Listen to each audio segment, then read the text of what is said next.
So, ayan po, gagawa tayo ng chocolate cake, double. So, double chocolate cake. So, ito ang ating mga ingredients. Ayan, so mayroon tayong, ayan, cake flour. So, sa double chocolate cake, so, ayan, meron tayong 5 cups. So, ayan na yung ating 5 cups ng cake flour. And then, meron tayong, ito, 2.5 teaspoon ng baking soda.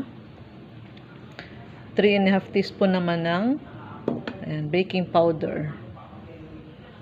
So, meron tayong 1 cup ng 1/2 cup ng chocolate. So, ang ginamit natin chocolate is ito, Ricoa. And then, meron tayong sugar. So, ayan yung sugar natin is 2.5 cup din ng white sugar. And then, meron tayong big margarine. Yan. So, 1 cup din yan. And then, meron tayong evap milk.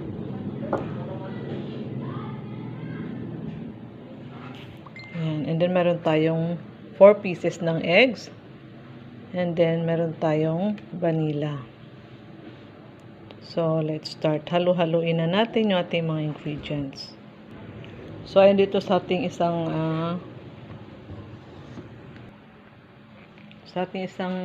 bowl. Andiyan na ating 5 cups ng cake flour. So, add natin yung ating baking soda. Add natin yung ating baking powder.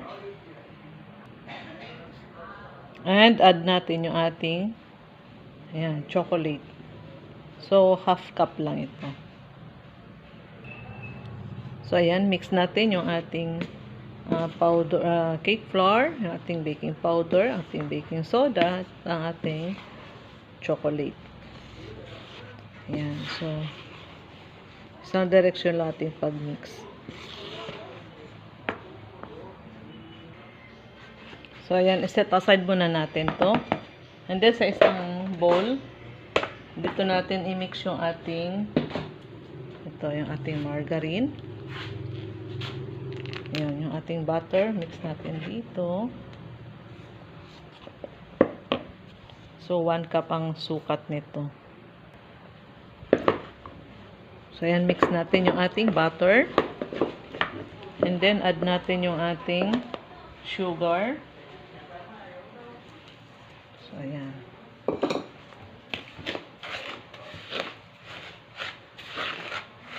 Mix muna natin siya till ma-dissolve yung sugar. So, ayan, tuloy-tuloy ating pag-halo ng ating butter and sugar. And then, lagyan natin ang ating eggs. Ayan. So, sa double cake, bali, 4 na itlog ang ating ilalagay. So, masarap talaga pag homemade, ikaw ang gumawa ng cake kasi nasusunod mo yung gusto mong lasa. Gusto mong kung hindi matamis or sakto lang ang chocolate. So, ayan, may naihalo pa tayong itlog ng ating native na manok. So, tuloy-tuloy ang pag-mix natin.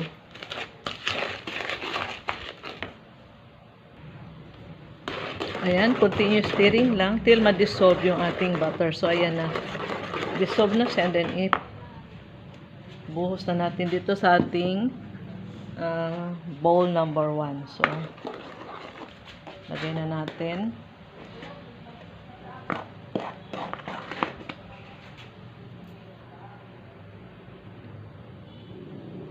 So, ayan. Naihalo na natin yung ating mixture. So, add natin yung ating evap.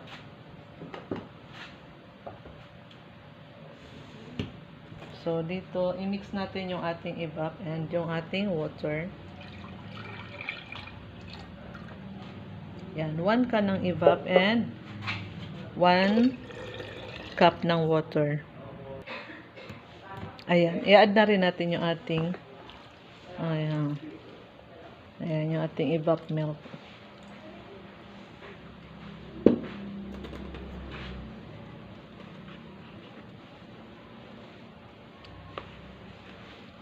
So, ayan, mix na naman natin ulit. Ayan, so ang ating homemade chocolate cake. Ayan na po, ready na yung ating mixture. So, add na lang natin ng vanilla. Ayan, so, lagyan natin siya ng 2 teaspoon. Dahil tablespoon to yung ating gamit. So, wag na natin masyadong punuin. So, ayan. So, ayan na. Ready na ating chocolate cake. Lagay na natin sa ating pan. So, dito sa ating isang pan, ibubuhos na natin ito.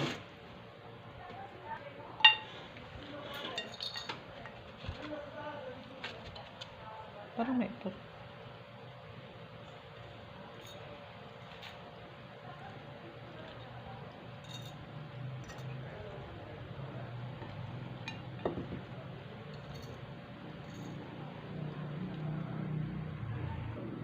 Ayan, so cooking na tayo.